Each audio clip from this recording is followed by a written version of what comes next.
hablado con el actual canciller de la República, embajador Gustavo Meza Cuadra, a propósito del fallecimiento de Javier Pérez de Cuéllar a los 100 años de edad. Hemos recibido, por cierto, un comunicado del arzobispo de Lima, Monseñor Carlos Castillo, dando cuenta de la tristeza que la Iglesia de Lima experimenta ante el fallecimiento de Javier Pérez de Cuéllar, exalumno, recuerda el comunicado, del Colegio Católico San Agustín y de la Universidad Católica de Lima.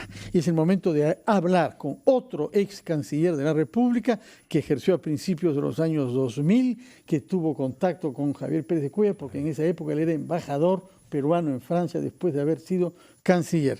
Señor Manuel Rodríguez Cuadros, ¿qué es lo que más destaca usted del legado de Javier Pérez de Cuéllar?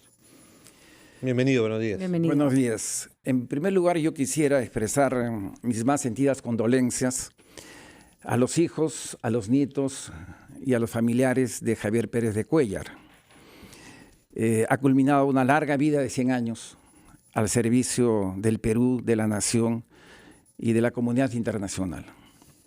El legado de Pérez de Cuéllar yo creo que es doble, para el Perú y para la sociedad internacional. Para el Perú, el legado es de que el gobierno y la diplomacia deben ejercerse con una visión nacional,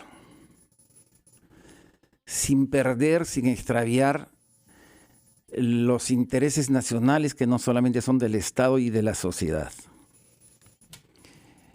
Y que esa visión nacional, para cohesionar a los peruanos, implica la democracia, el respeto de los derechos humanos y el respeto al otro.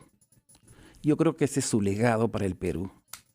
Y para la comunidad internacional, el legado, a mi juicio, es que la guerra es oprobiosa, que el racismo es oprobioso. Caso Sudáfrica, caso Mandela, por ejemplo, el papel que él jugó en la recuperación humana y democrática de Sudáfrica. Y que por ende la guerra, que es una realidad, no debe comprometer la conciencia de los seres humanos, y por el contrario, la paz, que siempre será un objetivo, porque siempre coexiste con la violencia y con la guerra a escala mundial, la paz debe ser el desideratum, debe ser el leitmotiv, debe ser el objetivo que todos los seres humanos, desde el Estado y desde la sociedad, debemos propender. Por eso Pérez de Cuéllar fue un hombre de la diplomacia, de la democracia, del respeto de los derechos humanos y un hombre de la paz. Y por eso cuando Patricia hacía referencia hace unos minutos a sus memorias tituladas Peregrinaje de la Paz, justamente creo yo que él mismo percibía su función en la vida y en la sociedad como un agente constructivo de la paz. ¿Cuánto pudo cambiar la dinámica del Ministerio de Relaciones Exteriores, que usted dirigió también, y que es una maquinaria que tiene su inercia y sus tradiciones, ¿no? Sí, Pérez de Cuéllar creo es el diplomático más importante del siglo en el Perú y de la historia de la diplomacia peruana. En eso creo que hay consenso y unanimidad. Gregorio Pasoldán, Toribio Pacheco, que fueron diplomáticos que han escrito la historia nacional, no tuvieron las responsabilidades universales de Pérez de Cuéllar.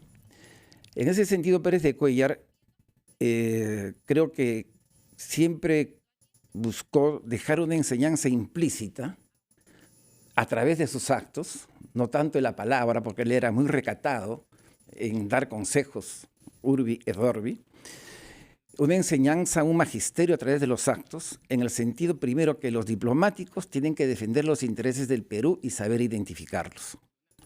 Segundo lugar, que la diplomacia implica escuchar al otro. Si no escuchamos al otro, no sabemos qué desea. Y si no sabemos qué desea, no podemos trazar las correlaciones de intereses en conflicto para buscar una solución a una crisis a través de la negociación. Entonces, Pérez de Cuéllar es el diplomático negociador por antonomasia, y ese es su legado. Yo pienso en su enseñanza que no hay ningún conflicto interno o externo que no puede ser solucionado por la negociación.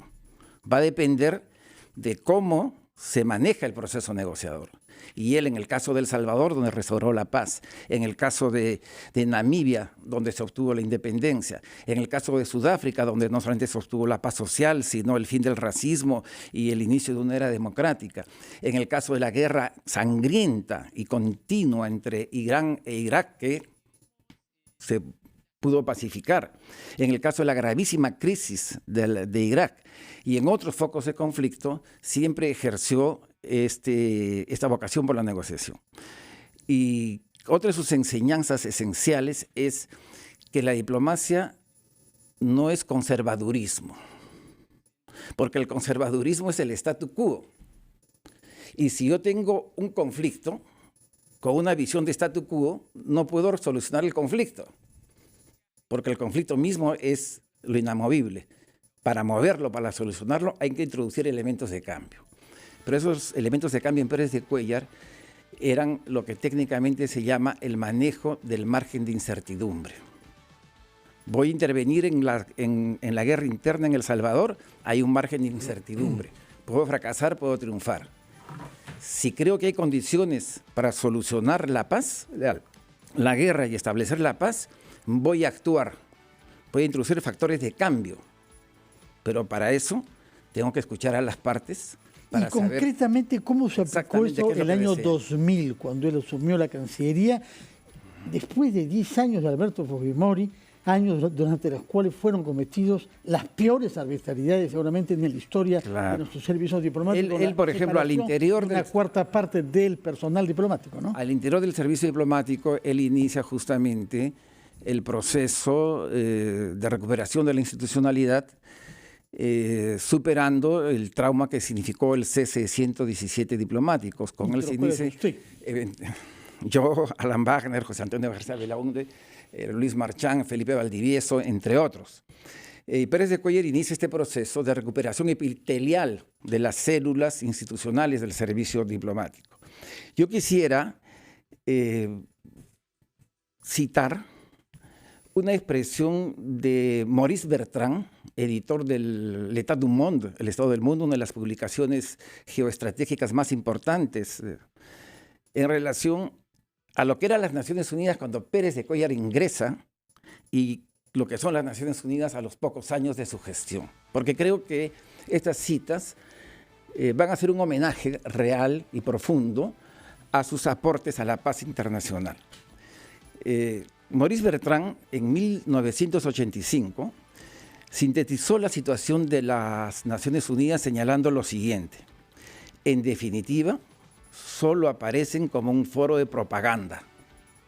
Nadie sabe todavía qué tipos de reforma podría dar mayor utilidad a la organización, y el escepticismo, el pesimismo, continúa prevaleciendo sobre las posibilidades mismas de esa reforma. 1985. Pérez de Cuéllar había asumido 1982. En 1988, en la misma edición del L'État du Monde, Bertrand dice: desde 1986, la Organización de las Naciones Unidas y su secretario general, Javier Pérez de Cuéllar, gozan de una sostenida popularidad mundial. El papel jugado por la organización en la resolución de los conflictos armados globales y regionales ha ganado la primera página de la prensa internacional. Bueno, magnífica cita. Las fuerzas para el mantenimiento de la paz, concluye Bernard, han ganado el Nobel de la Paz. Entonces, esta cita creo sintetiza ese itinerario de la personalidad negociadora de Pérez de Cuéllar. Manuel Rodríguez Cuadros, ex canciller, muchas gracias por el homenaje que ha hecho usted acá a Javier Pérez de Cuéllar, fallecido anoche a la edad de 100 años. Hacemos una pausa, Patricia, y regresamos, creo, con algo mucho más de coyuntura, que se ha dicho de verdad y de falso durante los últimos días. Toca nuestra sección verdadero o falso con Ojo Público, 9:30.